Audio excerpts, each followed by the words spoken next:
இதை குறித்து நீதிபதி கேள்வி எழுப்பணும், எதற்கு நீங்கள் அவருடைய பெயரையும் அவருடைய படத்தையும் யூஸ் பண்ணுறீங்க அப்படின்னு சொல்லி கேட்ட உடனே, இல்லை இந்த வழக்கு தாக்கல் செய்யப்பட்ட உடனேயே விசாரணைக்கு வந்த உடனேயே நாங்கள் இதை ரிமூவ் பண்ணிட்டோம், இனிமேல் அவருடைய பெயரையோ இல்லை அவருடைய படத்தையோ நாங்கள் யூஸ் பண்ண மாட்டோம் அப்படின்னு சொல்லி ஒரு உத்தரவு கொடுத்துருக்காங்க. அவருடைய பெயரையோ இல்லை படத்தையோ இந்த திரைப்படத்தோடு சம்மந்தப்படுத்தி எந்த விதமான அட்வர்டைஸ்மெண்ட்டும் கொடுக்கக்கூடாதுன்னு சொல்லி அதற்கு நீதியரசர் ஒரு தடை கொடுத்திருக்கிறார். இப்போ அடுத்து இந்த படத்தில் இவர்கள் நாங்கள் சோனி கிட்ட ரைட்ஸ் வாங்கியிருக்கோம் அப்படின்னு சொல்லி ஒரு புது வாதத்தை வைத்திருக்கிறார்கள்.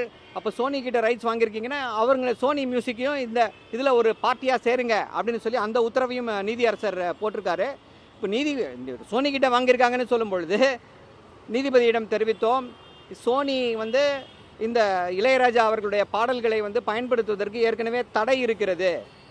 Division bench of Madras high court already has stated எக்கோ கிட்ட இருக்கக்கூடிய அந்த ரெக்கார்டிங்ஸை ஸ்டே பண்ணியிருக்காங்க, ஜட்மெண்ட்டை ஸ்டே பண்ணியிருக்காங்கன்றதை எடுத்து சொன்னோம்.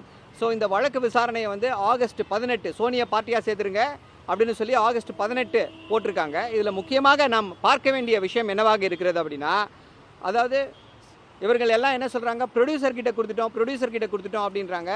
நம்முடைய காப்புரிமை சட்டம் என்ன சொல்கிறது அப்படின்னா, மியூசிக்கல் ஒர்க், அதாவது பாடல் அப்படின்ற பாடலை இயற்றுபவர்கிட்ட தான் அந்த பாடலுடைய காப்புரிமை இருக்கும்.